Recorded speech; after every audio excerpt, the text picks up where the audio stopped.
Good morning class 8। This will be your first lecture of chapter 12। ये chapter 12 का आपका first lecture है जिसमें हम फ्रिक्शन के बारे में पढ़ने जा रहे हैं। ठीक है, in the previous chapter you studied that friction is a contact force that tends to stop a moving object and also tends to stop a stationary object from moving. ठीक है, let's understand friction in detail. तो friction बेटा आपका एक force है जिसके बारे में हमने लास्ट लेक्चर में पढ़ा था। ठीक है, ये मूविंग ऑब्जेक्ट को रोकने में हमारी हेल्प करता है या स्टेशनरी ऑब्जेक्ट को मूव करने में आपको प्रॉब्लम क्रिएट करता है। ठीक है, तो what is friction? Take a ball and roll it on the floor.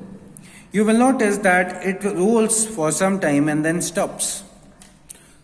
ठीक है, तो अगर मान लो आपने एक बॉल लिया और उसको रोल करवाया तो थोड़ी देर के बाद वो रुक जाती है।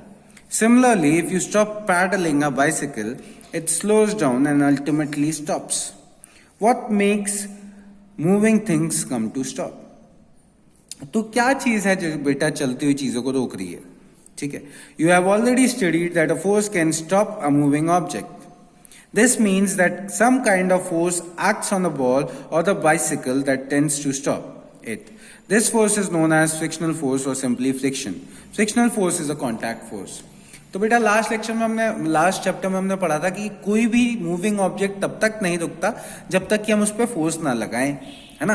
अब यहाँ पे बॉल रुक जा रही है या फिर साइकिल आपकी रुक जा रही है तो कोई ना कोई फोर्स तो लग रहा होगा। ठीक है, तो यहाँ पे जो फोर्स लग रहा है जो किसी भी चलते हुए ऑब्जेक्ट को रोक देता है उसे हम बोलते हैं फ्रिक्शनल फोर्स या फिर आप उसे फ्रिक्शन भी बोल सकते हो। ठीक है, उसके ऊपर से फ्रिक्शनल फोर्स जो होता है आपका वो कॉन्टैक्ट फोर्स की कैटेगरी में आता है। ठीक है, हमने लास्ट चैप्टर में contact and non contact forces के बारे में पढ़ा था, तो उसमें ही आपका एक फ्रिक्शनल फोर्स था जो कि कॉन्टैक्ट फोर्सेस में आता है। The surface of the ball and the surface of the floor remain in contact with each other when the ball moves on the floor.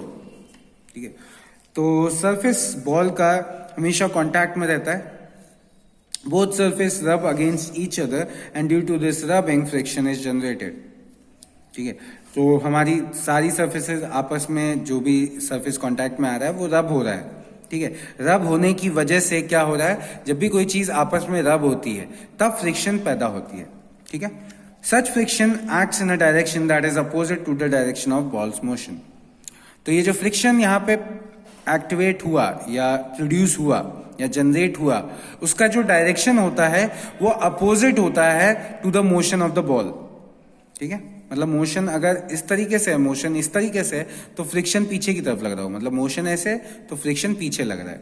ठीक है, ultimately this opposing force brings the ball to a halt. तो ये जो opposing force है यही आपकी ball को रोक देता है। Hence friction opposes motion, a body has to overcome friction to continue moving. तो फ्रिक्शन आपका मोशन को क्या करता है, अवॉइड करता है, और अगर आपकी बॉडी को लगातार मूव करना है तो उसे फ्रिक्शन को ओवरकम करना पड़ेगा। ठीक है, मतलब फ्रिक्शन से तेज फोर्स लगाना पड़ेगा। The frictional force has the following characteristics. Frictional force के कुछ कैरेक्टरिस्टिक्स हैं।